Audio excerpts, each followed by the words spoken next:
Hey guys, it's Bill, and you're tuned into Three Questions and a Song, episode number 61. With me tonight is MadClock, also known as. Can I give away the AKA? Yes. Also known as Nathaniel or Nate. You go by Nate? Yeah, Nate's fine. I thought so. I didn't want to assume. Yeah. So this is his first time on Three Questions and a Song. Those of you watching the video are probably watching me try and cover the front of my shirt. I just realized that I'm wearing a school shirt. So anyway, let me do this. Nope. We'll just deal with it. Don't say anything that'll get us in trouble. Right. Right. Anyway, okay. So this is Three Questions and a Song, and that is the podcast where the title tells you everything except for when it doesn't, and it usually doesn't. If you're listening, I do not usually stick to three questions. That's okay. But that was the premise coming in. So there are, I call them three official questions and then bonus questions. Awesome. So we're going to start off with that first official question. Okay. And I alluded to it in the last episode. So before being MadClock, you were in an acoustic duo. What made you make that jump from a rock duo to hip hop? Okay, so basically the acoustic duo had a falling out. We went separate ways, and I was left without a project to do music-wise. And acoustic solo project being the main focus kind of felt like it just lacked. I wanted that second partner. He very well complemented my style, and I just ended up going a totally different direction with it because I realized I couldn't enjoy my life, I guess, without music. And I had this little beat program on my computer. My wife said, well, I think music, this little like free beat program on my computer, started messing with it, making beats. I sold one of my beats to a client, and he asked me to feature on it and do some rapping, and I'd never ever done it before. And I was like, it just never occurred to me to try it. So I did. And in the studio, my engineer, shout out Nick Amadon, Erie, great Erie engineer. He stopped the recording. He's like, what did you just do? Like, I don't know. It's what I wrote. He goes, how come you have never done this before? It never occurred to me. He goes, well, you have a natural talent for it. You should really kind of pursue that. So ever since then, I made the version of MadClock, the project I have now. It's actually an acronym. MAD is me against Death's Clock, because at that point in my life, I felt, at an age where if you hadn't made it by that point, maybe you're not really going to make it, and I felt like I was ticking against the clock to make something of my musical talent. So that's kind of where it came from, and it evolved into what it is today. It's very aggressive, hip hop, very dark. It's very personal. There's a lot of internal struggle behind it, but I think it's a lot of stuff people can relate to. So the second question kind of goes along perfectly with a photo that I've seen of you recently. And the question is, if you were standing at the crossroads waiting for the devil to show up. See, now you know why it goes with the photo. Oh, yeah. Oh, yes. What would you be waiting there to sell your soul for? So what are you going to try and trade your soul to the devil for? Oh, that's a good one. That's a really good one. I would always love to have a master level skill with guitar, and I never really wanted to work for it because it just takes a lot of dedication, a lot of time. I've always played guitar my entire life, but I always felt limited. I never had a teacher. I was very self-taught. So I guess if I had to sell my soul for anything, it would be to be able to play incredible guitar effortlessly. All right. So I was going to ask you what MadClock meant because I've heard you explain it, but you ruined my bonus question. So now I need to come up with a different one. Okay. I think, and I can't see it because it's cut off, but I think that might be a BBE necklace hanging from your neck there. Sure Am I right? Yes, sir. You want to talk about BBE at all? Throw out some. Absolutely. Shout out Berto Business Entertainment, Patrick McElravy, and everybody over at the label, at the crew. I had seen Patrick post. I guess I just had friend requested him, or we had made friends on Facebook, and I didn't realize who he was to any degree. and I saw the post had been made when Garrett had given up the label. Skippy Ickham had given the label to Pat originally. That was the first post I had seen of anything Brutal Business at all. And I started doing a little bit of digging, like, it kind of been tossed around in my own brain. Maybe I should step my game up a little bit and look to getting signed and do a couple different things, because I had felt confident in my abilities and I could start pursuing something a little more along the lines of seriousness. So after doing the digging and finding out that, he owned this label now, and they were actually progressive, and they worked and they did things. They made songs. They put out content. They had the modeling division. They have the stream team. There's all these things going on with the label in general. And it really intrigued me because in Erie County especially, there's a lot of going on, but nothing really happening. Everyone says things, but nothing ever comes of it really. And I felt like my talents were being stuck and wasted in an area that just wasn't going to support what I had in mind in terms of for my vision for music. So seeing them doing all these things, constantly pushing content material and networking with people and making these connections, that's what I wanted to do. That was the next step in my musical journey, is I wanted to make those connections and start moving in a progressive manner. So I literally reached out to Patrick in the most professional way I could possibly think of, and said, hey, I'm very interested in your label. Here's my music, kind of sort of thing. I'm not really big on spamming people with music. I don't really do that thing. I don't DM a bunch of people and say, here's my new track. If I want people to come to me to a degree, you do have to put yourself out there, but I didn't want to spam people. So I was very timid about doing it at first, but after the conversation I had with Pat, me and him are very much on the same page in terms of goals for music and intention in the scene, and what we wanted to do for ourselves and for the people around us. It was something I gravitated towards. I related to him very much. And as through our talks, it just made more sense to bring me on the label. So as of Halloween last year, I officially was made a label mate and member of Brutal Business Entertainment. So there are actually quite a few things that I can bring up here tonight. Why don't you tell us a little bit about what you do with First Angel Media as well? Sure. I'm the head writer, the writing department for First Angel Media. Jana had commented. We talked about this actually the last time me and her, actually during my interview with her for my podcast, Mad Life podcast, which, by the way, I want you as a guest. I have to schedule you in as well. That's the next thing I was bringing up. Yes. Oh, well, I'm crap. I could just shut up now, but no, I'm ruining it. No, yeah. So I started out as a writer. I had made a post about, it was like some kind of satire, I guess, towards, we had a compilation CD we released at the end of last year. And I had kind of done a satire piece, sort of like poking fun at everybody on the label, but in a very positive, funny manner. And I sent it to Pat, and I was like, I know I'm new. I'm a new guy, but this is kind of how I, think it would be funny to present and push it was the Plagues compilation, Brutal Business Plagues. It was just a compilation of a lot of people. Everybody on the label had a song on it.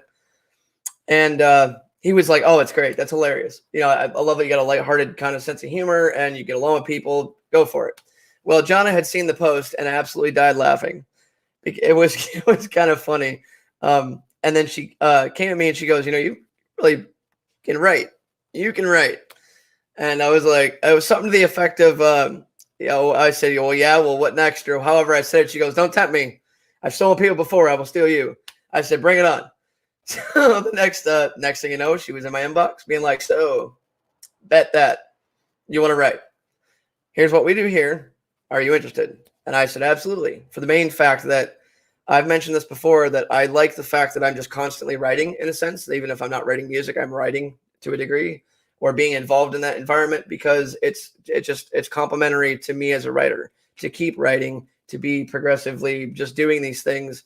And yeah, so from there, after writing a few pieces, Jana and Joe, shout out Joe Raven, had offered me this head writing position because Joe was moving more into the social media aspect, marketing kind of thing, getting our numbers up and doing the social media platform stuff. Excuse me, my voice is a little messed up. So I played shows recently. I've been practicing a lot. Anyway, so they offered me the head writing position, and I was very interested because I like leadership roles. I think I do well in them. I love communicating and just making things happen. It's kind of what I do. I'm a manager at my own job in my 9 to 5 mundane life. I'm a manager at my job. So it's just the leadership role kind of comes naturally to me. And I think the other writers work really well with me and respond well. And then they're very creative and they're really good at what they do. And yeah, it's just been a super, super fun journey. And I appreciate Jonna for ever giving me that opportunity. So there is like no segue on this show. I'm just moving on. let's just do it, man. I apparently talk too much. No. That's just how I do this one. Right on. That's totally fun. So what we're gonna do now, we'll save the podcast for the end. Sure. What we're gonna do now is I'm gonna play your song "Villain," but I need you to tell us a little bit about that. You can tell us a story about what it's about, or something that happened when you were recording it, or maybe something happened on stage while you were performing it. Just something that makes you think of the song. Okay. So, Villain to me has become more than a song. It's more of a branding issue. It's more of a branding item at the moment. My moniker is I'm the villain, and by the villain I mean, obviously the bad guy, but not really. Okay, the opening line of the song is I might be the villain, but I'm not the bad guy. Hear my side. I'm gonna tell you why. There's two sides to every story, and not everything that somebody does. Okay, you can be a good person and just make mistakes. Okay, you can do bad things and still be a good person. So that's kind of the focus of the song and the underlining aspect. But some time ago, I'm a huge Tech Nine fan. Shout out Tech Nine and all Strange Music. I very much follow his work. He's a very creative mind, and he was on the Forbes list as an underground artist. That's unheard of. So his model works. So I pay attention to him. He has this series called Cathartic. It was a mini video series he did for YouTube. It's a 4-part series. And it has a storyline and all this other stuff. It was just really well put together, and it really impressed me, and it spoke well with me. I started thinking to myself, well, it'd be really cool to kind of start making a legacy towards something bigger than just making songs, putting out singles, writing albums. So I've started this Villain movement in a sense. Villain is going to eventually be a 3-part series for those of you that don't know. I'm releasing an album by the end of the summer called Devils Never Cry, and part 2 is on that album. That hasn't really been talked about much, so that's a good surprise. It's the first time ever BTS gets it. But yes, it's a 3-part series about a man who's struggling to be accepted in society. He is not anywhere self-confident in himself and his abilities to do anything. He doesn't view himself as a very positive, good person. And at one point in my life, that's kind of where I was, looking down at myself, the mistakes that I had made, and feeling like there was no way out of that realm of being a bad person, I guess. So this character from in the song, he goes through and he finds this model per se, just a person that he is awestruck by. She's an alternative model in a sense, and he's just blown away by her. And he starts following her around and finding her different places in the town they live in, and she models and does all these things. So he watches her and takes pictures, and he has this lair, I guess, where he just kind of idolizes her, And at one point in the series, he catches himself and goes, "Wait a minute, this is a little nuts, man. It's a little too much, So he decides to do away with the crazy shrine in a sense, throws everything away, and decides to profess his love to her and say, I'm madly in love with you. And he doesn't even know at that point if it's going to yield any results. He knows he has to do this thing to kind of redeem himself. So in the story, eventually, as you hear part 2 and 3, you'll hear that he goes to the train station to meet her and give her flowers and present himself in a very nice professional manner. As he does so, he watches her connect with another man on the train, and it absolutely crushes him because he felt like, wow, the one time, to which I can relate to, something similar happened to me, not really with a woman, but in the fact of, you feel like you just got somewhere and progressively changing your life, and then this drastic thing happens and you go back to your old ways. You slip back into those bad habits. And he ends up doing, I won't give away the entire story because it's eventually going to be a 3-part series, but he does something extremely drastic to get what he wants, to which I did as well, to a degree. And it's just kind of an ode to, you have to take risks. You have to get over the bad things that you did, get over yourself basically, and move on. So the entire villain moniker I'm pushing. I have a hat actually. I wear it just about every podcast. Is villain on it. It has my logo. I'm pushing it as a moniker for people that have felt less than themselves and feel like they, this bad person. They can't recover or be forgiven for what they've done. And that's not the case. There's always a way to turn your life around. There's always a way to better yourself. There's always an opportunity to do better for the people around you. And to say that you've done bad things doesn't make you a bad person. So in essence, I am the villain. I've done bad things, but I'm not a bad person. I just really want other people to relate to that. All right, so what we're going to do now, and those of you that are watching live are not actually going to get to hear it, but we're going to take a moment. We're going to listen to Villain by MadClock. And for those of you that are live with us, to hear it, you'll want to jump on to buildthescene.com starting on the 15th of July. We're way ahead of schedule. That never happens with me. 15th of July. You're going to hear Nate answer a question before it gets asked. Think about that. Awesome. That's super cool. Because the episode with Dynasty Zero actually goes up tomorrow. So awesome. So I was looking for it as well, and I'm like, I don't see it. And I was like, oh wait, maybe we didn't post it yet. The video, the live interview videos are up, but the episode isn't up yet. Gotcha. All right, so for those of you that are hanging out and looking to hear the song, you can go to Build the Scene. It is actually on the radio station in rotation, so you can request it. Hi, Jonna. And we're going to come back in right now as if we heard the song and finish up the episode. Great song. Okay, that was Villain by MadClock. With me tonight is MadClock. So what we're going to do now is I'm going to go ahead and let Michael from Dynasty Zero ask you his question. And in reality, we're going to do some more editing. That's okay. So his question is, how would you describe your music, and who or what is the primary inspiration behind your music? Okay. First off, shout out. I'm going to check out your music. Absolutely. The inspiration behind my music, I guess, was myself, if that makes any sense. I was at a point in my life where I was without music. I was slipping bad into depression. I had no answers, really. So thank you, Michaela. Good seeing you at the Ohio show, by the way. You're an awesome fan. Shout out Michaela and her boyfriend, Andy Dabbs.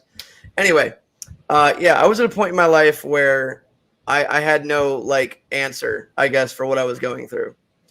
So me doing what I was advised to do by someone very close to me, my now wife, saying, you should really just do what you are passionate about. Maybe it'll help. And it really did. So I kind of just kept pushing for it because as I made music, I was in a better mood. As I wrote lyrics, I was in a better mood. I was a better person. I was better to the people around me. I felt more confident about myself, I guess, in a way, which, I mean, it's a corny moniker, but if you don't love yourself, you can't really love anybody else to your full potential. So I was slowly learning to love myself again and accept the things that I had done as, again, the villain. So I kept driving after realizing that it was doing good. It was making me feel better. It was giving me a new life and perspective, I guess. So I just kept pushing for it. So I would say the ultimate influence and inspiration behind my music was myself, I guess. I don't know if it sounds selfish, but that's kind of where that came from.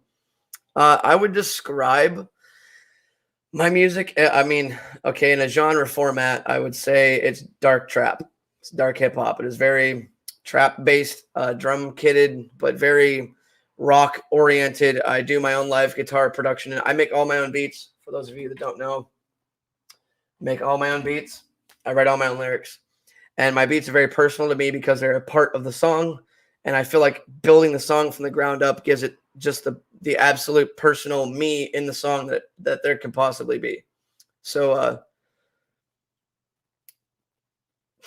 I think I lost track of the question. I think you got it. Yeah, It was okay. Describe your music and Yes. the primary influence. Just describing it. It's dark trap, I guess, in a genre-based format again, but it's very personal. It's extremely personal. I want people to be able to relate to the, okay, you may not have gone through the same things I went through, but you can pull something from it and go, wow, okay, yeah, I don't feel so alone.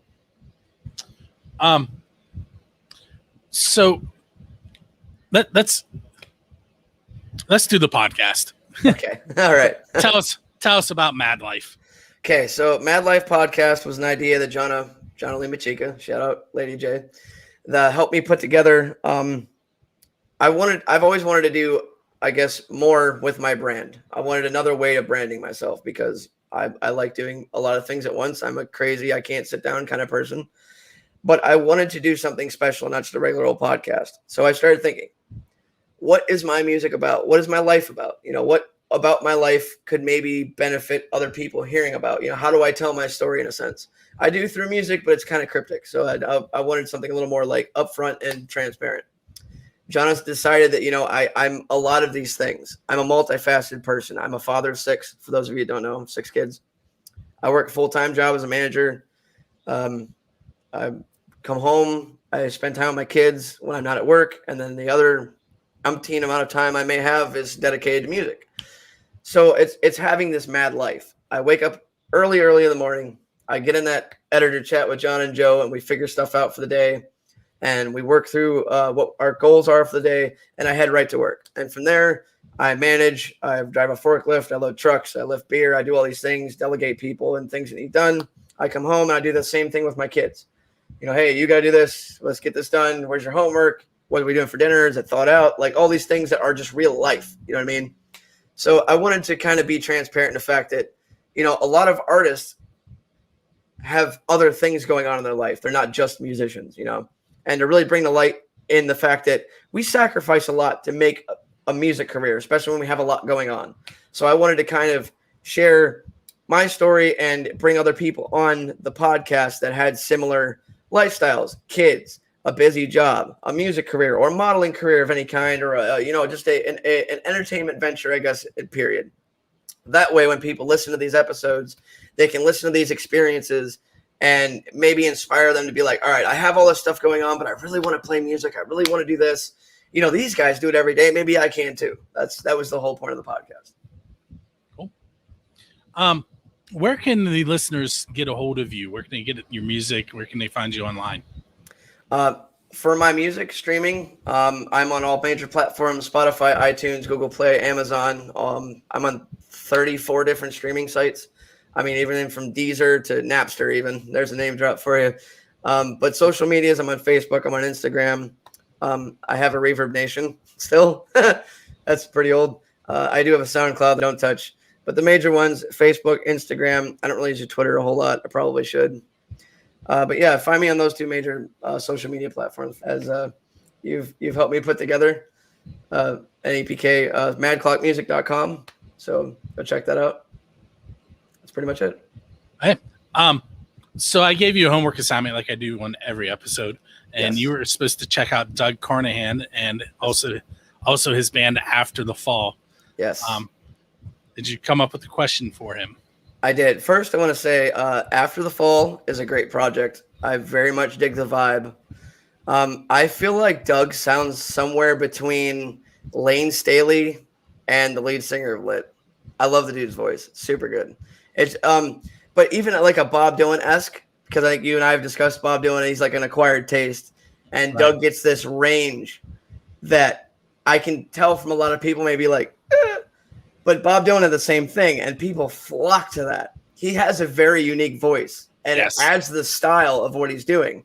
I can also see that there's a difference between his solo acoustic stuff and After the Fall. The way he's kind of pushing his voice, the stylistic of his writing, all that kind of stuff.